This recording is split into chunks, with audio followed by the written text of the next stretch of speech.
नमस्कार। आकाशवाणी कटक आंचलिक संवाद पढ़ुछंती सत्यव्रत बेहुरा। राज्य में आग्रिस्टाक पंजीकरण को नहीं चाषी और सरकार मध्य देखा देइथिबा समस्या दूर होइछि बोली सरकार पक्षर कहुଯାଇଛି। उपमुख्यमंत्री तथा कृषि मंत्री कनकवर्धन सिंहदेव अध्यक्षतार गतकाली लोकसभा भवन में होइथिबा आंतमंत्रीस्तरीय बैठक में यह निष्पत्ति होइछि। खरीफ मार्केटिंग ऋतु पर धान संग्रह और चाषी पंजीकरण संक्रांत आलोचनार मिलिथिबा सूचना अनुसार आसंता अक्टोबर मास पर्यंत आग्रिस्टाक पंजीकरण चलिब। वर्तमान सुधा 94,657 जन चाषी धान बिक्री करने पंजीकरण करिसेंति। खरीफ ऋतु में धान विक्रय लगी पंजीकरण निमंते आग्रिस्टाक बा कृषक रेजिस्ट्री संख्या बाध्यतामूलक नुहे बोली खाद्य जोगाण और खाउटी कल्याण मंत्री कृष्णचंद्र पात्र कहिसेंति। आग्रिस्टाक जोगु कौनसी चाषी पंजीकरण बाद पड़े ना बोली से कहिसेंति। कृषक मानकर पंजीकरण करा जाय टोकन प्रदान करा जिवो एवं भाग चाषी मानक क्षेत्र में स्वतंत्र ऐप जरिया जमी मालिक माने सम्मति प्रदान करि परिबे बोली मंत्री श्री पात्र कहिसेंति। जलवायु सहनशीलता और सबुज विकासर नेतृत्व नेबाकू राज्यपाल डॉक्टर हरिबाबू कम्भमपाटी युवपीढ़ी को आह्वान देइछंति। गतकाली जटणी स्थित जाभियर इन्स्टिट्यूट ऑफ मैनेजमेंट विश्वविद्यालय अनुष्ठित ओडिशा युव सम्मेलन को मुख्य अतिथि रूपे उद्घाटन कर राज्यपाल कहिसेंति युवपीढ़ी शक्ति और सृजनशीलता को सकारात्मक कार्य विनियोग करा जाय पारिले 2047 सुधा विकसित भारत लक्ष्य पूरण होई परिबो। राज्य कैबिनेटर एक गुरुत्वपूर्ण बैठक आसंताकाली मुख्यमंत्री मोहन चरण माझी अध्यक्षतार अनुष्ठित होब बोली सूचना मिली। बैठक में कृषि शिल्प जलसंपद पंचायतीराज और पानीय जल ग्राम्य उन्नयन समेत प्राय 12टी प्रस्ताव उपरे आलोचना होबार संभावना रही। बीमा नथिबा गाड़ी विरोध में कार्यानुष्ठान ग्रहण करने लगी परिवहन विभाग पक्षर पदक्षेप नियाजाउछि।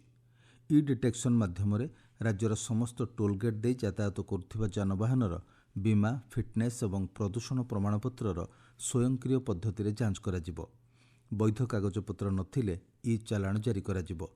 सूचना अनुसार राज्य में 1,41,41,951 जानवाहन मध्यरु 35,68,318 गाड़ीर वैध बीमा रही जनापड़ी, जहाँकि प्राय 65% गाड़ीर बीमा नथिबा जनापड़ी। भुवनेश्वर कटक कमिशनरेट पुलिस पक्षर द्वितीय थाना अधिकारी मानक पई प्रशिक्षण कार्यक्रम भुवनेश्वर स्थित पुलिस सेवा भवन में अनुष्ठित हो जाइछि। आईन श्रृंखला परिस्थिति परिचालना जनकैन्द्रिक पुलिस व्यवस्था एवं थानार कार्य सुचारू रूपे परिचालन निमंते प्रशिक्षण कार्यक्रम आलोचना होइथिला। पुलिस अधिकारी मानक वृत्तिगत दक्षता वृद्धि करी सेवा प्रदान क्षेत्र में जनसाधारण प्रति दायित्वबोध उपरे गुरुत्व प्रदान करा जाइथिला। नयागढ़ जिले में हर घर तिरंगा अभियान अधीन आज विशाल जिलास्तरीय तिरंगा शोभायात्रा आयोजन होउछि। एही शोभायात्रा जिलापाल कार्यालय बाहरी दुर्गा प्रसाद खेलपड़िया पर्यंत जीव। शोभायात्रा विभिन्न विद्यालय और महाविद्यालय छात्र छात्री मिशन शक्ति और स्वयं सहायक गोष्ठीर महिला माने सामिल हेबे।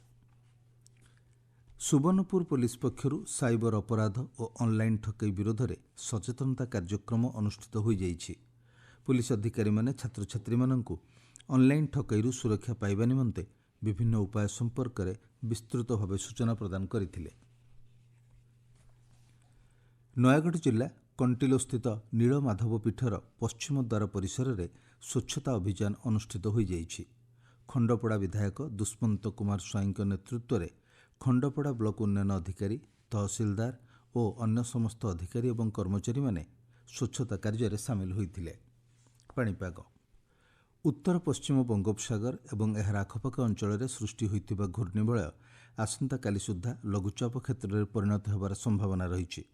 घूर्णिबलय प्रभाव में आसंता 24 घंटा मध्य राज्यर प्रायतः समस्त जिले में प्रबल वर्षा संभावना रही भुवनेश्वर स्थित आंचलिक पाणीपाग विज्ञान केन्द्र सूचना देइछि।